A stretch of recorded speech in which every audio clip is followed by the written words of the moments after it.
How to write a book. So I wrote Diaries of a Holy Night, The In-Between back in 2017, and I got the idea for Diaries of a Holy Night, The In-Between in 2011, but I've always had the idea of this world. Well, not always, I've had it since about 1998. But in 2011, I was working at a church here in my town that I live in, which is Orange Beach, Alabama. And I was hanging out with this youth group, and this youth group was one way at the church and a different way at school. And I said, well, what if God took you and put you into this world where you had to completely rely on him for everything? Would that change your perception of God? And so I had this idea of a Christian isekai, which is this book, Diaries of a Holy Night, The In-Between. But it is massive. There is literally, I don't know, like 700 and something pages in this book, which is ridiculous. It's 154,000 words. And to get this to this, I reached out to a bunch of different publishers. I said, you want to try this book out? And they're all like, no, that's way too long. Except for one. And that person said, in 2018, let me publish your work. We will edit it, we'll get it done, let me publish it. And in 2019, Diaries of a Holy Night was born.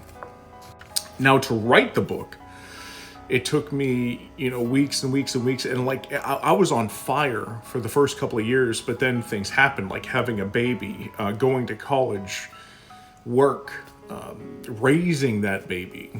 So a lot of things changed and my focuses changed. But when I got back to focusing, I was able to not only make Diaries of a Holy Night, The In-Between, but I was able to find a publisher and then have that publisher make Diaries of the Holy Night, The In-Between, second edition. This one has 109,000 words on it. However, I also had these grand maps in mind. This is Simperon. If you're reading my manga right now, this is the first island that they're on. And if you've read my book before, you know exactly where this is going. But there are a lot of things that go into that, including the most expensive part, which is the editing. And you're looking at low end for 109,000 words, $6,000. That's low end, that's like the bare minimum. High end is probably about $15,000. Getting this cover art, which I believe was about $150. And when I self-published this, of course I bought the ISBN and the barcode, which was another $150. But to get the idea, read a lot of books and think about what would be cool and write every day. Don't take any breaks. I know your body's going to tell you you have no creativity. You do. Keep going. And I hope this helps.